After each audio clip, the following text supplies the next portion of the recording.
Okay, so this will be day 2 of the Fusion Machine, and this class will have very little involvement as far as group discussion from you as the teacher. It'll mostly be kids just working on different base machines.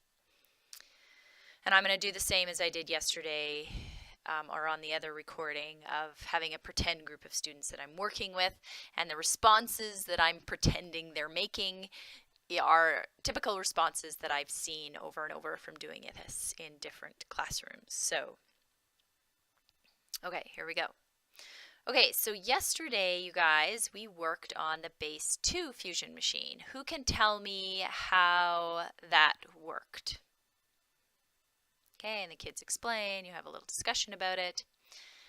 Okay, so today we're going to take a look at a base 3 fusion machine now. Okay, and I left you with that question yesterday. So what did you guys think? After thinking about it for a bit, how do you think this machine is going to work?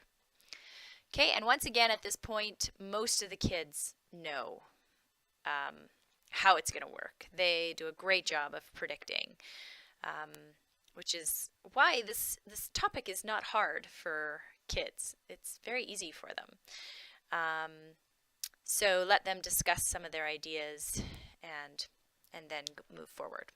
Okay, so that's what you guys think is going to happen. Great. Okay, let's see. Let's get the machine working and start putting dots into it and see what happens. Okay. Okay, so far your prediction is going well. So just one dot, so we'll go ahead and code that. Okay. Now, when I bring the second dot in, what did you guys think was going to happen? Are we going to have a Shazam? Okay, you don't think we're going to have a Shazam. Okay, so let's see. Okay, nothing really happened there. So we're going to say how many objects are in that compartment. Okay, and 2. Now, yesterday, when we did the base 2 fusion machine, did we use the symbol for 2? We didn't, hey? Okay. Why didn't we use that symbol for 2 yesterday? The symbol 2. Okay, so you think so you would say because when we got to 2, what happened? Right, yeah, like we Shazammed. So then it moved to the next compartment, so it went back down to 1. So we didn't really have a reason to use 2 yesterday. But now in a base 3 machine, we do have a reason to use 2. What other symbols do you think we're going to use in the base 3 machine? Are we going to use the symbol 3? Okay, and have a little discussion about that. All right, well, let's see. You think, okay, we're going to bring the third dot in, and you guys said before that you think it's going to Shazam. Okay, so let's see. Shazam. Okay, usually I get the kids to actually yell Shazam with me whenever they see that puff ball of smoke. Because it's fun to say, and I love the idea of, in a math class, kids being so excited about the topic that they're shouting out because they're just so into it. And that's really what happens with this topic, and which I think is why I like teaching it so much, or it's one of my favorites. So, okay, then we go ahead and code this. Okay, so yesterday, so once again, we have to be careful of our language, right? The 1, 0. Okay, instead of the 10, right? We didn't bring in 10 dots. We only brought 3 in. But yesterday, what was our 1, 0 in the base 2 fusion machine? Okay, 2 yesterday was the 1, 0. And today, in the base 3 fusion machine, the 3 is the 1, 0. Okay, let's bring another dot in and see what happens. Okay, we'll code that. Okay, bring another one in, and we don't think, once again, anything's going to happen. Okay. Okay, so nothing happens, so who can code that for me? Okay, 1, 2. Okay, once again, we're using 2 now in this fusion machine. Okay, so when we bring the next dot in, what's going to happen? Okay, you think it's going to Shazam again. Okay, Shazam. Okay, and who can code this one for me? Okay, 2, 0. Right. Okay, so show me a thumb if you think, thumbs up if you think you've got this and could go ahead and code to 24 with your fusion machine. Sheets and sleeves and whiteboard marker. Okay, great. Okay, so at this point you would send them off and they would go ahead and work on that. And there will be some kids that just fly through the base 3. And then they'll come to you and they'll probably want you to verify that it's right. It's part of me that I find myself very frustrated by that, because they should know that they're right, but for some reason they just like that verification because we often make math into a performance activity. But anyways, so they'll come to you and then you can say, why don't you try a different base machine?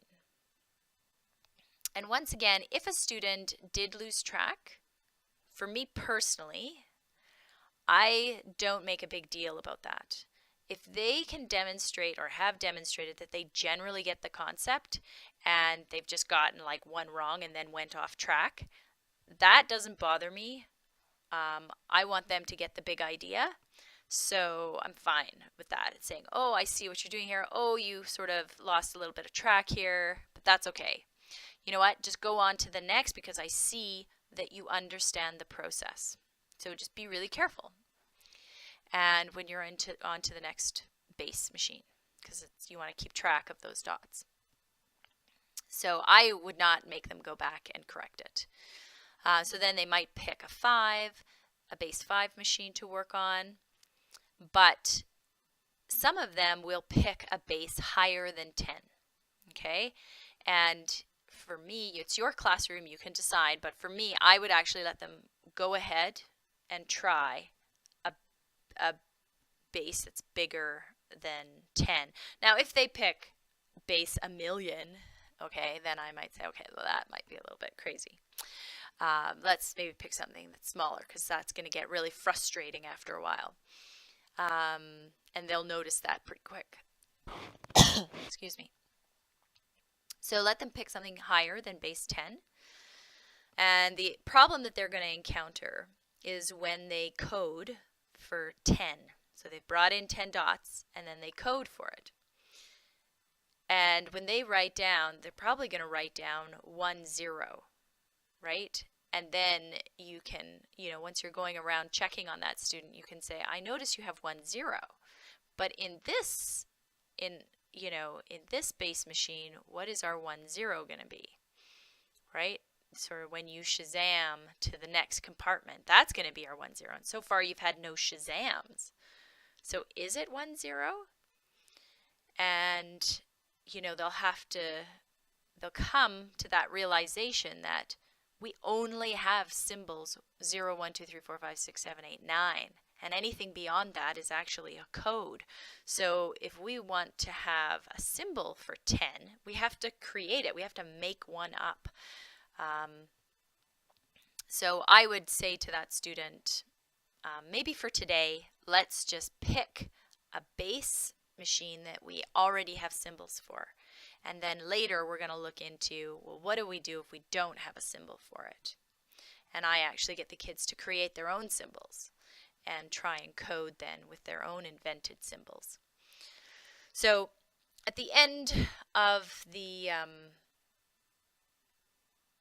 after they've worked on a bunch of different bases, I get them to come back to the carpet at the end of the class. I'm going to just flip through this slide really quickly because and some of them can share what they discovered from maybe the other base fusion machines that they worked on, what symbols they used, and we can talk about can you predict what symbols you're going to use? So if I was using a base 7 fusion machine, what symbols would I be using for that?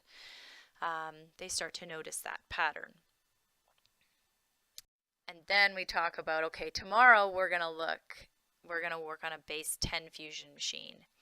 And what symbols am I going to be using for this new machine?